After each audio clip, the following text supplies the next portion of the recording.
Провокација, така шефот на дипломатијата го нарече саботниот настан во Битола. Бујар Османи, кој по неколку дена молк во кој остро реагираше јавноста, но и опозицијата, даде свое гледиште на настанот. Спред него, спорно и провокација не било самото отворање на клубот на Бугарскиот културен центар, туку неговото именување Ванчо Михајлов. За министерот, државата изреагирала најдобро што можела, иако институциите биле свесни што ќе се случува во Битола. Ние направивме тоа што требаше да се направи. Ние не дозволивме Република Северна Македонија да биде прикажана во светот како земја која што ограничува права на било која етничка заедница. Не е моја должност како министер да се грижам за имиджот на Република Бугарија, кои ликови ги чествува или ги почитува.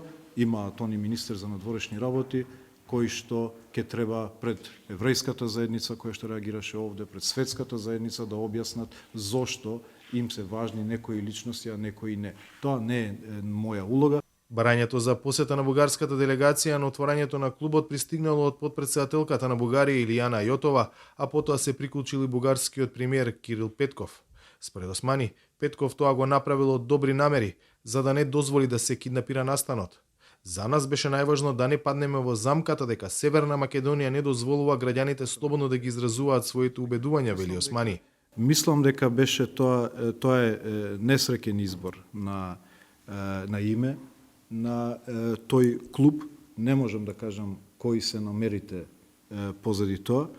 Остануваат, се разбира, реков, прашање на бугарската заедница и бугарската држава да кажат кои им се нивните вредности. Ке беше погрешно ние да реагиравме и верувајте дека и утре да се случеше, ние пак немаше да забраниме влез на бугарска делегација овде, но не бевме присутни и немаше да бидеме присутни се додека тоа име стои на клубот.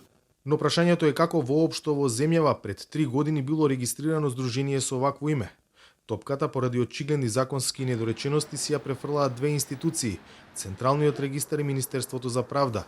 Од Централниот регистар велат дека е донесено решение за упис за основање на Здружение Културен центар Иван Михајлов Битола, откако биле обезбедени неопходните документи. Пријава за упис, изјава заверена во нотар дека Ванчо Михајлов немал наследници до трет наследен ред, но и известување од Министерството за правда дека не може да издаде одобрение зашто во Министерството не се води регистар на историски личности.